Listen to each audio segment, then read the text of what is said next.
What up, guys? Anti-Tier Guild Forever. Going to be doing a brief little review for Ultra Q episode 21. Yeah, so a giant kaiju manta ray never even had a chance in the world, and the most it did was blew up a damn boat. But the one thing it did let us know is that there's a lot of aliens on Earth. A lot. And apparently you can tell if you see them shoes though. And apparently most of them take the form of a woman, because those look like high heel kind of shoes, if I'm correct. I'm not entirely sure.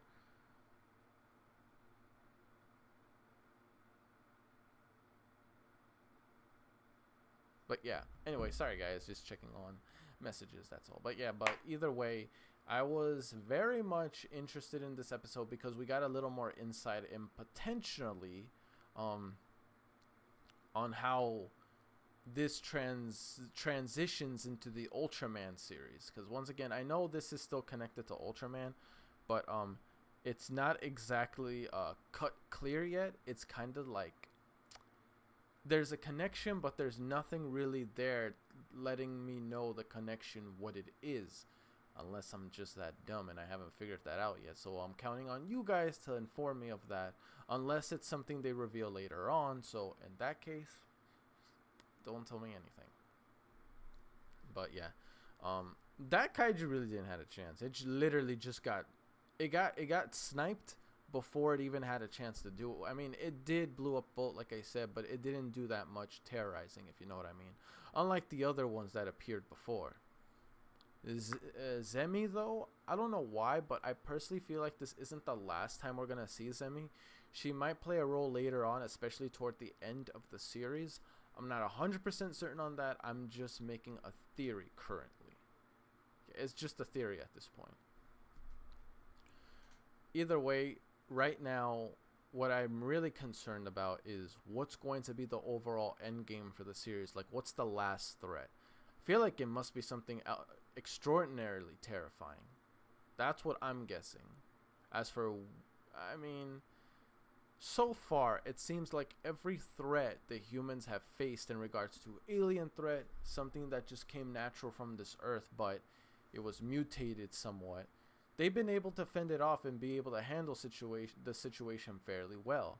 It makes me wonder if there's ever going to come a threat where they really can't handle it.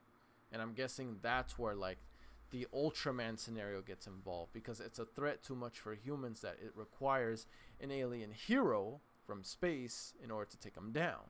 Because that's what Ultraman is, right? Basically an alien hero. Which, I'm not going to lie to you, I feel like that's one of the aspects that I do like about Ultraman. He's an alien, so it's kind of sci-fi-ish, while at the same time he's a hero, which I do like that. So I'm very, very eager to get into the 1966 one, to seeing what that has to offer me. You guys let me know between, because I'm not sure if this is 100% certain. You guys, you can confirm to me here. Was Ultra Q and Ultraman 1966 aired at the same time, or did Ultraman 1966 came after Ultra Q? That's the one thing I've always wanted to know, because if it came out at the same time, I wanted to ask you guys, which one did you enjoy the most? The 1966 Ultraman or Ultra Q? Personally, I'm already a big fan of Ultra Q. I'm loving every single bit of it, from episode to episode, the build up from beginning to end. You can get away with saying like each episode kind of has its own unique story. It makes it hard to really connect one episode to the other. It's almost like they have no direct correlation unless there's a continue somewhere along the way. Because again, most of the times they're able to take out the threat before it continues into the next episode, so it makes it difficult to really connect one another. Does that make sense? But regardless of that, even though if each episode basically contains its own story, I still enjoy overall the process, the narrative, the message, the impact it had, especially a long-lasting impact. For my personal opinion, I feel like my favorite one still has to be the balloon one that went into the sun in the end. Whatever happened to that, for it at the end of that is, hey, either way, I'm definitely looking forward to seeing how this all comes to a nice climactic finish. I wonder if there's going to be a threat, like I said, that connects all the way to the final ending. Maybe it's going to be something that's going to be built up toward 24, 25-ish. Again, this is just my prediction. I'm not saying this is fact. This is just a prediction. Well, not a prediction. I would say a theory at best. A theory. Either way, though, hopefully you guys did enjoy the ultra cute journey. If there's anything that you want to talk about related to this episode or the previous one, or just overall the reactions to it, I'd be more than happy to see your feedback. It's always a blast seeing your comments because, again, when it comes to Kamen Rider, Ultraman, Super Sentai, I really do feel like I have a good backing, good support, especially from the community. And that alone is what keeps me eager to continue watching all of it, because again, me personally, I do enjoy it a lot, but more so it's the communication and the feedback from others is what really drives me to watch more, essentially. And again, for those of you that don't know, I know that this month coming up is going to be mostly Kamen Rider focus. It still will be. Excuse me. I still want to fit in some kind of Ultra Q episode here and there, whether it's one or more. So, yeah.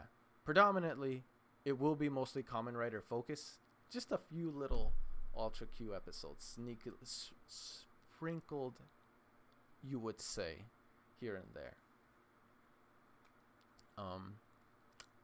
But yeah, this was a fairly simple episode, honestly. I wouldn't say it's my favorite. It's definitely was a fun one. I guess it's because the giant kaiju manta ray really didn't have a chance to really get explored. It's like it was born, it did something, and it died. Essentially, that's what happened. At least that's how I interpret it, because it felt like it should have done more. Unlike that one other giant kaiju, the one that made literally a whole area freeze. Like, that one was by far the scariest one out of all of them for me.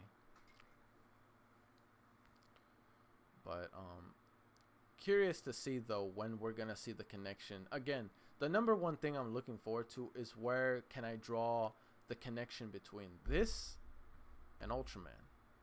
That's where I'm trying to find the connection there. Again, not just something so simple as, oh, giant kaijus. Instantly think of Ultraman.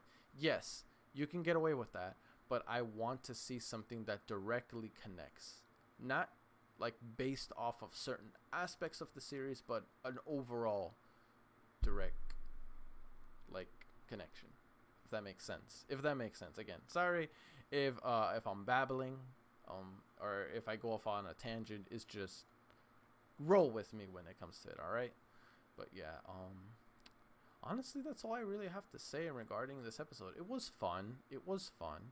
It's just, for me personally, the manta ray was just taken out so quick that it really made it difficult to enjoy what it was going to do, because they stopped it before it got a chance, which I'm not gonna lie to you, in hindsight, that is the best outcome, period. But in regards to a narrative, I would have liked to see more of the giant manta ray, like a lot more, in regards to what it's capable of, as well as how much of an impact it had on the humans. Because honestly, the most it did is like, boom, blew up a bolt. What you gonna do about it? This is what I'm gonna do. Freaking gun you down, you giant manta ray bastard. But yeah, that's it for this one, guys. Why do I keep forget to doing my spiel at the end? I mean, I forget to do it in the beginning, but I always do it at the end. Like, jeez. Anyway, guys, don't forget to hit that like button. Subscribe if you haven't already. Watch this video from beginning to end, because once again, we have the algorithm. We have the sub count. We're missing the watch time, so we can finally hit the YouTube algorithm and become monetized, helping us expand this channel even further. Please, guys, I can't do it without you. Help me out. It'd mean a lot to me. So make sure you watch this video from beginning to end, or watch as you are able to. And if you don't even want to do that, at least hit that like button, bro. Like, it doesn't cost you a dang thing. Hitting that like button helps me greatly. And it doesn't cost you anything. So please, please, do me a solid. Hit that like button. Please. Help me. Dang, that hurt. But yeah, that's it for me, guys. Hashtag in the comment section. Hashtag Manta Ray got gunned. Because that literally what happened. Hashtag Manta Ray got gunned. To let me know you watched this video from beginning to end. Okay? Peace. I'm out.